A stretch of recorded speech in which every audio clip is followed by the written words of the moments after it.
যেই সব মানুষ বলেন হিন্দুদের 33 কোটি দেবতা, এটা কাল্পনিক ব্যতীত কিছুই নয়। যদি সত্যি 33 কোটি দেবতা হয়ে থাকে তাহলে তাদের নাম কি কি, আজকের ভিডিও তাদের জন্য। এই বিষয়ে বোঝার আগে আপনাকে সবার আগে বুঝতে হবে এই 33 কোটি দেবতার কথা কোথায় উল্লেখ পাওয়া যায়। সনাতন ধর্মের পবিত্র ধর্মগ্রন্থ ঋগ্বেদের একাধিক জায়গায় লেখা আছে ত্রয় স্ত্রিং শতং দেবতানাং দেবা অধি ব্রুবতে, অর্থাৎ দেবতারা 33 সংখ্যায় পরিচিত। অন্যদিকে বৃহদারণ্যক উপনিষদে স্পষ্ট লেখা আছে সাকল্য উবাচ প্রতিদিবা যাজ্ঞবল্লক্য, অর্থাৎ সাকল্য বললেন হে যাজ্ঞবল্লক্য দেবতা কয়জন? প্রতি উত্তরে যাজ্ঞবল্লক্য বললেন ত্রয় স্ত্রিং শত দেবা, অর্থাৎ দেবতা 33 জন। এখানে যেই ভুল ধারণাটা হয় সেটা হলো ত্রয় স্ত্রিং শতং, যার অর্থ ভাবা হয় 33 কোটি, কিন্তু এর আসল অর্থ ত্রয় অর্থাৎ 3, স্ত্রিং শত অর্থাৎ 30, ত্রয় যোগ 3 শত অর্থাৎ 3 যোগ 30 ইজ ইকুয়াল টু 33। এর মানে 33 কোটি নয়, বরং 33 জনকে বোঝানো হয়। এই 33 জন দেবতা হলেন 8 জন বসু, 11 জন রুদ্র, 12 জন আদিত্য এবং 2 জন অশ্বিনী কুমার। 8 জন বসু হলেন ধরা, অপ, অনল, অনিল, প্রত্যুষ, প্রভাস, সোম ও ধ্রুব। 11 জন রুদ্র হলেন কপালী, পিঙ্গল, ভীম, বিরূপাক্ষ,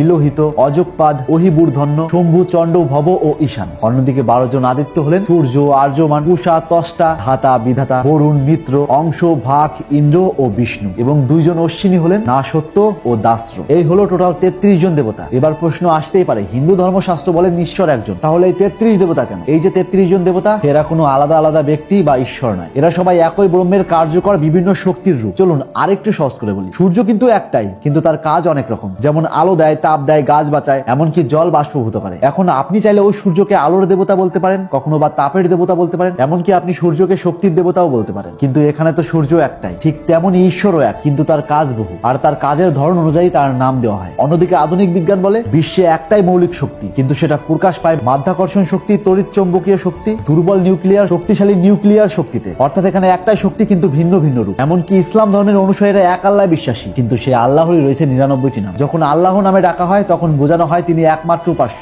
যখন আর রহমান নামে ডাকা হয় তার মানে তিনি দয়ালু। যখন আর রহিম নামে ডাকা হয় তার মানে তিনি অতিশয় করুণাময়। আল মালিক নামে যখন ডাকা হয় তার মানে তিনি সর্বময় অধিপতি। তার প্রত্যেকটা ভিন্ন ভিন্ন নাম তৈরি হয়েছে তার প্রত্যেকটা ভিন্ন ভিন্ন ক্ষমতা অনুযায়ী। ঠিক তেমনি হিন্দু দর্শন বহু হাজার বছর আগে বলেছে এক ব্রহ্ম, বহু শক্তি, বহু নাম, অর্থাৎ একজনই ঈশ্বর, কিন্তু তার কাজ এবং ধরন অনুযায়ী তাকে ভিন্ন ভিন্ন নাম দেওয়া হয়েছে। আর সবচাইতে বড় কথা, হিন্দু ধর্মশাস্ত্রের কোথাও লেখা নেই সনাতনীদের 33 কোটি দেবতা রয়েছে। আমি জানি না এর চাইতে আর কত সহজ করে বললে আপনারা বিষয়টি বুঝতে পারবেন। অন্যদিকে জাকির নায়েককে জীবন্ত কম্পিউটার বলা হয়, হয়তো তার হার্ড ডিস্কে এই ডাটা সেভই ছিল না। এখানে স্যার জাকির নায়েককে টানার একটাই কারণ, নিজের ধর্ম সম্পর্কে যুক্তি দেন সবই ঠিক আছে, কিন্তু যখন অন্য ধর্মকে নিয়ে কথা বলবেন তখন সেই ধর্মের আসল সত্যের আসল যুক্তি দেওয়ার ট্রাই করুন। নিজের ধর্মের শ্রেষ্ঠত্ব প্রমাণ করতে গিয়ে অন্য ধর্মকে কখনো ছোট করবেন না, নাহলে আপনি জাত বিরোধী এবং মানবতা বিরোধী। আমার ভিডিওর উদ্দেশ্য কোনো জাতি বা ধর্মকে এতটুকু ছোট বা অসম্মান করা নয়। আমার ভিডিওর মূল উদ্দেশ্য সত্যটাকে বলা, আর সত্য হলো নিম পাতার মতো, খেতে তিতা হলেও উপকার আছে। এবং আমরা এত মূর্তি বানিয়ে এত মূর্তি পূজা কেন করি, এই সম্পর্কে কোনো ডাউটস থাকলে কমেন্ট বক্সে ভিডিওর লিংক দেওয়া আছে, তা দেখে ডাউটস ক্লিয়ার করতে পারেন। তাই আজ থেকে চোখ খুলুন আর এরকম ইন্টারেস্টিং ভিডিও প্রতিনিয়ত পাওয়ার জন্য তাপস এক্সপ্লোরার পেজটিতে ফলো দিয়ে রাখুন।